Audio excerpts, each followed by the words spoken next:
ఏం పేరు సార్ మీ పేరు? నా పేరు సీతారామయ్య. వెలగపూడి నేను రైతుని.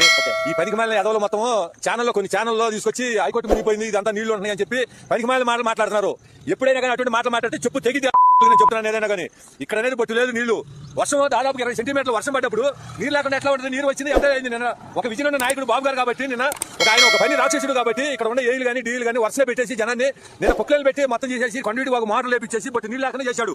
ఈ పనికిమాలిన 5 సంవత్సరాలు చేసిన ముఖ్యమంత్రి కనీసంగా వచ్చే బట్టి కానీ ఇక్కడ పాలవాగ కానీ కొండవీటి వాగు కానీ ఎక్కడ ఒక పని కూడా చేయలేదు, ఏమి చేయలేదు. ఈయన వచ్చిన 24 గంటల లోపల ఒక బొట్టు కూడా ఎక్కడ నీళ్లు లేదు, ఏం లేదు. మొత్తం హైకోర్టు మునిగిపోయింది ఎంత ఇవ్వండి అని చెప్పి పనికిమాలి ప్రచారం చేస్తారు. ఇప్పటికైనా కానీ మీరు ప్రచారం మానుకోవాలి. మానుకోపోతే మటుకు మేమే రాజధాని రైతులుగా చెప్పు కొడతామని చెప్పి నేను కోరుకుంటున్నాను. అంటే మేము కూడా యాక్చువల్ గా అదే న్యూస్ చూసి కొన్ని వార్తాపత్రికలు కొన్ని ఛానల్లో వచ్చిన న్యూస్ చూసి ఇంకేముంది అమరావతి మొత్తం మునిగిపోయింది, అమరావతి అన్నారు వాళ్ళు కమరావతి అన్నారు, ఆ కమరావతి అన్నారు మొత్తం మునిగిపోయింది అన్నారు. కనీసం వాళ్ళకి 11 సీట్లు ఇచ్చినా కూడా సిగ్గుసేన లేకుండా ఒక వర్గం మీద, ఒక సామాజిక వర్గం మీద అక్కడ ఏదో వేరే ఇక్కడ 90% ఏదో దళితుల భూములు ఇచ్చారని నేను విన్నాను.